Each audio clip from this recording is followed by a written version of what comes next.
So yet another goalless draw for Manchester United. Robbie Mustoe, if you're a Manchester United fan, are you OK with this? No, I'm not OK with it. I think about the travelling fans going down to Southampton. There's a long way to go down there to see the team just play with no real energy, no real desire. It's come from the manager, it's gone through to the players. But it's really difficult for us because, like, if you forgot about European competition, that's awful. That's awful for Manchester United.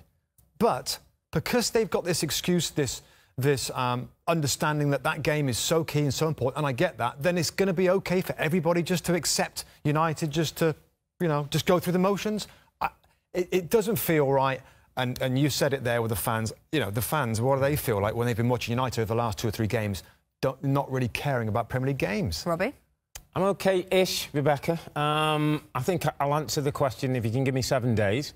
Because this time next week, when we know whether they're in Champions League, I'll tell you whether it was the right strategy or not to do. He's gone down a road, he's played certain players, he's rested others, picked up 1 or 2 injuries today that might be a bit of a worry. But he's decided that he's going to go for Champions League football through the Europa League. Now, whether we like it or not, he has a right to do that. It's a competition they're in. Does he have a right to put a strong, determined team for the fans? What do you feel like if you travel down Southampton and watch them? Of course I would, but he talked today about getting the balance between competitive game and making sure he's right for his final. Rob, this is all about Champions League football now, isn't it? It's, you know, no disrespect, it's not about what the game did today. It was about preparation for 7 days' time to win a match to be in the Champions League. Well, that's what he wants us all to believe. But well, what do you believe? Well, we were chatting off air about have we ever seen a team that's a big club at that that's gone into the last few games not really caring about the Premier League, especially not even considering it's Manchester United. So it's very, very unusual,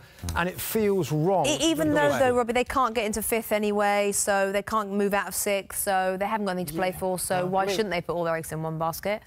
Yeah, that's the argument of Jose Mourinho, isn't it? Yeah. Well, there won't be an asterisk on the league table, Rebecca, and the records he's going to break for fewest victories in the last 3 years, etc., finishing worse than Van Gaal after spending $200 million. And that's all OK, is it, that they finished 6th with all those numbers? It is, as Robbie said, if you give us 7 days. Yeah, so, all on that. So okay. 90 minutes in Stockholm next week against Ajax. If you're a player, the way he's built up this game, is there any danger... I mean, it's not just the way he's spoken about it, but the actions with which he's taken, that the players might shrink? Absolutely no way you're going, Rebecca. I mean, there's some players who we've seen under Mourinho who've struggled a bit, have been shrinking violets. Jose Mourinho loves it. The big occasion, the big day, the pressure's on. That's when I think he comes to his best. I'm not sure he knows that he's got 11 players who are going to do the same. And yes, he's got to pick a team, and yes, he's got to get over maybe defeats in the Premier League. But do you know the biggest thing he's got to do? He's got to change the mental attitude of a group of players, Rebecca, who've switched off. Who've almost, as Wenger might say, they've been on the beach for a few weeks. Now we've got to go back to playing one of the biggest games of our careers at Manchester United. I think the only thing that might help it, the United's team against Ajax isn't going to be an open, expansive game, Rebecca, where they rely on chemistry and combination play and flair and all that, because that's not the way he does it. So I totally agree with you, but I think for his style, for this particular game, you're going to go there, you're going to track runners, you're going to stay in there, you're going to protect the back four, your fullbacks are not going to go forward. They're going to play that way, which is easier to switch on maybe than to be expansive and to be creative. Great game to watch, then. Are they going to win it? Yeah, they'll win it. I think Jose Mourinho wins it. One game, he wins a game, and that's why the answer. I'm OK with it. I'm OK with it. Well done, Jose. Jose Mourinho.